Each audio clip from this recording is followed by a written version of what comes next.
So if you have kids that are set to become adults in the next 3, 5, maybe even 7 years, they could be inheriting one of the worst economies in US history.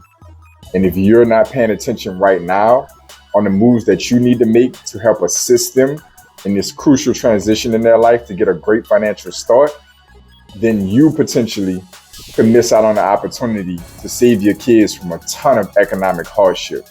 We're going to talk about it in this video, and I'm going to give you a little direction on where you need to go to start setting your kids up for success, because it's looking ugly the next 3, 5, or 7 years economically here in the United States. This is JP from Blueprint for Prosperity, helping you to increase your net worth through relationship banking, maximizing your borrowing capacity, proper use of life insurance, and the ownership of real estate. Like the video, subscribe to the channel. I'm uploading content on a daily basis to help you customize your blueprint for prosperity. So as I mentioned already, the economy is looking very dark the next 3, 5, potentially even 7 years. We're going to quickly cover in what ways, why, how these timelines are breaking out. And most importantly, we're going to quickly cover some of the things you can be doing to better position your children to at least sustain in this economy until it hopefully starts to come back into some kind of healthy balance later on down the line. So the first things that we need to talk about right now is inflation. Inflation right now is showing the ability to be very stubborn in this economy, and the Federal Reserve's ability to manipulate or compress it is taking a lot more effort from them.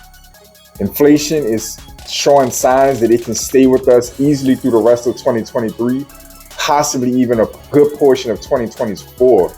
If that's true, that right there, from the time of this recording, can put inflation alone as a major threat and a major damaging effect on the economy easily the next 12, maybe even 18 months. And that could be optimistic depending on the Federal Reserve's ability to compress the inflation rate. That brings me to the next topic, which is the economic health overall. When we start talking about the jobs market, stock market and investing, money circulating in the economy, business growth, etc. Those things have to get compressed in order to effectively compress inflation. So that means envision it taking 12, 18, 24 months for the Federal Reserve to get from where we are right now in inflation down to that 2% target rate. At that point in time, if the Federal Reserve stays that consistent on that mission, then you could be looking at a situation where you lose a year, possibly year and a half or more on inflation, and the economy has to be compressed the entire time that fight on inflation is taking place. Meaning that the job market has to get worse in the sense of unemployment rising, money has to slow down in circulation, you have to have a slowdown in the stock market, the housing market. Like there's a lot that has to grind almost to a halt in order for inflation to come down. And the more stubborn it is, the harder the Federal Reserve has to press on the economy to get it back into healthy balance. So you lose a year to 2 years to inflation. Then you have the economic effects of fighting inflation, which could easily be another couple to a few years. Just that quick, we're into 2025 and 2026, which is about between 2 and 3 years from the time of this recording, March 9th, 2023. You turn around from there and the Federal Reserve probably pivots and starts to decrease interest rates and stimulates the economy, pumps more money into the system. Then you have to go through that economic shift. You don't know the side effects of that situation. The housing market is showing severe inventory shortages, severe imbalances, because now you have prices through the roof. You have interest rates that are going to have to go up and stay up. And you got inventory that's going to be extremely low and probably stay low for the foreseeable 3, 5, or 7 years in front of us, which means you have a scenario where prices drop in some markets, but only on a minimal basis. Some markets may stay flat, and believe it or not, some real estate markets could even continue to increase in property values. So this creates a home affordability crisis, magnitudes worse than what we may be seeing now for a generation that could be inheriting a slower economy, a tougher job market, and very tough interest rates at the same time. So all of this having been said, these are just a few major indicators of whether the housing market, the stock market, the economy, inflation, and where all these things are going, in a breakdown and how the next 3, 5, 7 years can be quite rough.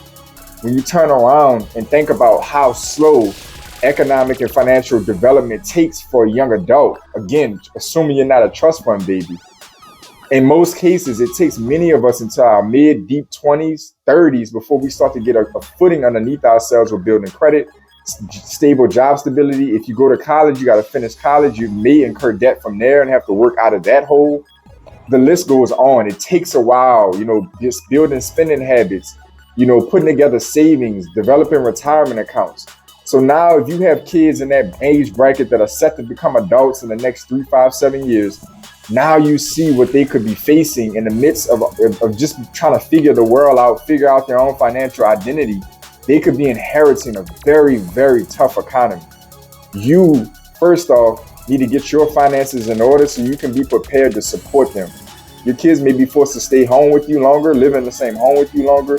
Your kids could be forced to need your help with building their credit, meaning that they may have to inherit some of your credit through having credit cards you have in place with great payment history and great utilization that you can pass on to them as authorized users. Your kids may need help with, cash reserves, when it comes to getting themselves stable with getting out of the house or trying to find a job or needing to make ends meet, if they can't find employment in their given fields for whatever reasons.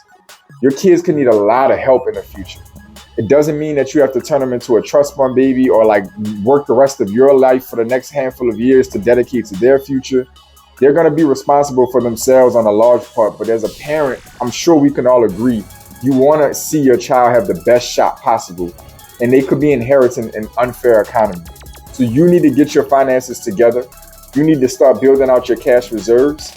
You need to start making sure that you're stable economically, income-wise, as far as your job stability or business. If you're freelancing or own a business, you need to make sure your personal credit is really strong, because again, credit is only getting more pervasive into our financial system.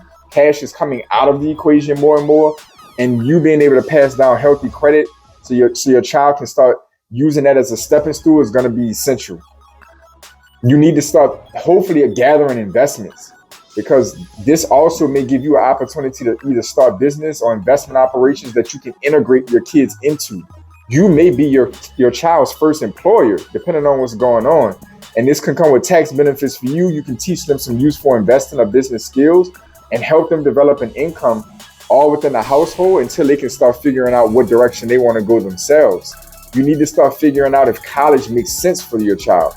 That's not going to be something that's going to work for everybody. And if things don't change and this college debt situation doesn't get sorted out, if the economy is rough, if they're going to school for the wrong field and go rack up 5 figures or 6 figures in college debt and can't come out and get a job, you see where this is going.